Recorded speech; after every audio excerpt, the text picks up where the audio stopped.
All right, guys, we're back to start chapter 20 PowerPoint, and this chapter is called Completing the Accounting Cycle for a Merchandising Business. This chapter is super short, so we should be able to get through this in less than 10 minutes. It is basically talking about closing entries and posting your closing entries to the journal accounts, the ledger accounts, and then preparing a post-closing trial balance. So that's kind of what we're going to talk about. It's very, very similar to Accounting 1 when we learned about the closing entries. We are now just completing the accounting cycle and doing closing entries for a merchandising business. If you remember in Accounting 1, we had 4 closing entries that we had to complete. For Accounting 3, we just have 3 closing entries that we have to complete. So let's go ahead and get started with your notes. And I've labeled your notes by slide, so hopefully it's easy for you to follow along. All right, the first slide is just an overview of the 3 closing entries that we must complete. The first one is close all temporary accounts with a credit balance to the income summary account. So, and I'm going to tell you on the next slides which specific accounts those temporary accounts with a credit balance are, but just know that the first thing you're going to do is close the temporary accounts that have a credit balance. The second closing entry that you're going to make is to close the temporary accounts with a debit balance, and those also get closed to the income summary account. And then the third closing entry that you need to make is to actually close out the income summary account, and that closes over to capital. All right, so let's go through these step by step. The first closing entry, or step 1 as it's known on this PowerPoint, is to close the temporary accounts with a credit balance, and these get closed to the income summary account. So the accounts to be closed are your revenue account, whatever revenue account you have for your problem. It could be some version of the word sales would be your revenue account, and then your purchase discounts and purchase returns and allowances. Those are your contra cost of merchandise accounts, so that's why those are also closed. Those 3 accounts are the ones that you're going to close. And the way that you close them is in step 2. You debit the revenue account and then you credit the income summary account, because the normal balance for a revenue account is a credit. So the balance in that account, whatever the number may be, is going to be a credit balance. So in order to close it or reduce it to 0, you have to debit it for that amount, and then the debits and credits cancel each other out, and you've then closed that account. Now, what do you do when you debit it? Well, you have to do something, right? Because if you debit one account, you have to credit another account in order for our accounting equation to stay in balance.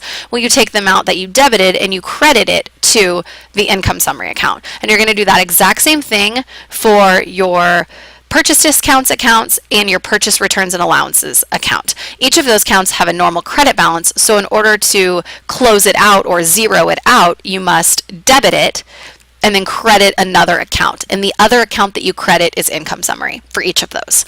If you want to see an example of what this looks like in journal form, if you turn your textbook to page 589, you will see this exact transaction journalized. Okay, slide number 4. The second step, we must now close all of our temporary accounts with a debit balance. So the accounts that we're going to close that have a debit balance, a normal debit balance that are temporary, are the ones that are listed there. So it's sales discounts, sales returns and allowances, purchases, transportation in, and then all of our expense accounts. So the way that you close, and I mean, some businesses have 10 to 20 expense accounts. So this could be a lot of accounts that you're going to close.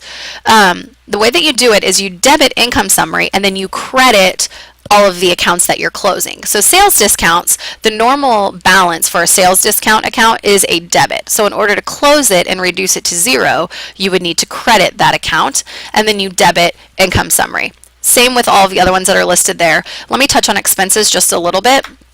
For expenses, the normal balance for an expense account is a debit. So in order to close it or reduce it to 0, you would need to credit that account. And if you credit expenses, you also need to do something to another account in order to keep the accounting equation in balance, and the other account that you debit is income summary.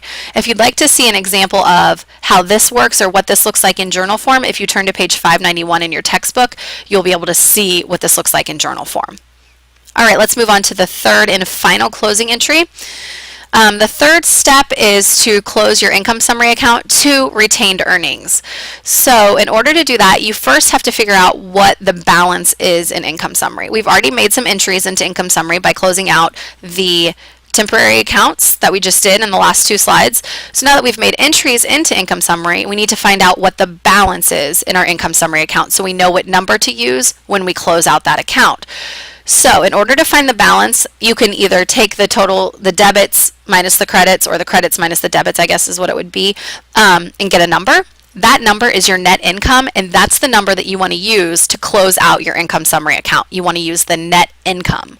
So once you find out what your net income is, you're going to find that if it's a net income, it's going to be a credit balance in your income summary account. If it's a net loss, you will see it will be a debit balance in your income summary account.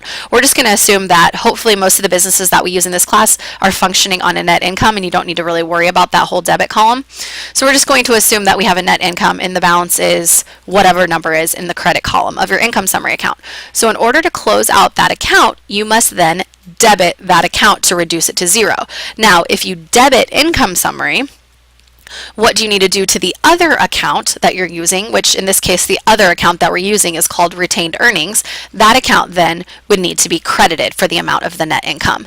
And if you'd like to see an example of how to close out an income summary account, that is also on page 591 in your textbook.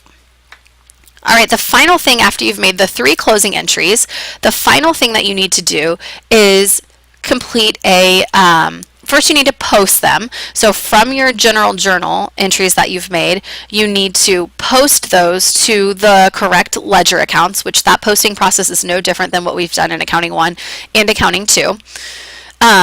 The only difference is in the description column, you use the words closing entry as your description, not the source document, because for these closing entries, there is no source document. So instead of doing that, you use closing entry as your description for that transaction.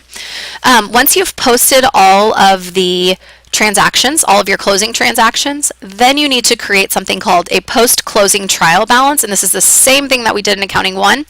You make a trial balance after your closing entries to make sure that your debits equal your credits. On the post-closing trial balance, you only list the accounts that have a balance.